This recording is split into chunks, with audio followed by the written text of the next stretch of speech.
சீர்காழி பழைய பேருந்து நிலையம் அருகே இரட்டை காளியம்மன் கோவில் அமைந்துள்ளது. இக்கோவிலில் ஆண்டுதோறும் ஆடி மாதம் 10ஆம் நாள் உற்சவம் நடைபெறுவது வழக்கம். அதன்படி நிகழாண்டு உற்சவம் கடந்த 25ஆம் தேதி காப்பு கட்டுதலுடன் தொடங்கியது. நாள்தோறும் சிறப்பு வழிபாடு ஆராதனைகள் நடைபெற்றன. விழாவின் முக்கிய நிகழ்வாக பால்குடம் ஊர்வலம் நடைபெற்றது. முன்னதாக சட்டநாதர் சுவாமி கோவிலிலிருந்து ஏராளமான பெண்கள் பால்குடங்கள் எடுத்தும், பக்தர்கள் அழகு காவடிகள், பறவை காவடிகள் எடுத்தும் மேலதாளம் முழங்க வான வேடிக்கைகளுடன் முக்கிய வீதிகள் வழியாக ஊர்வலமாக இரட்டை காளியம்மன் கோவிலை சென்றடைந்தனர்.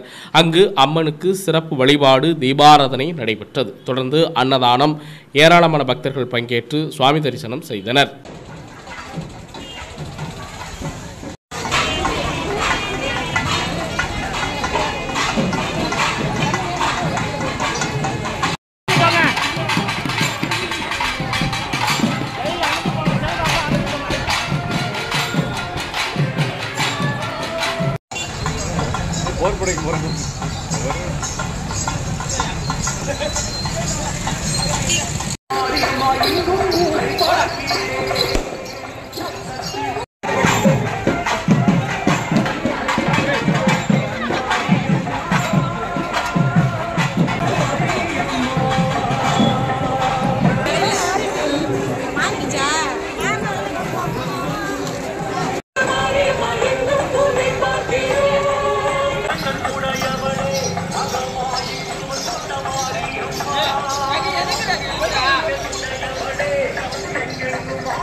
Yeah,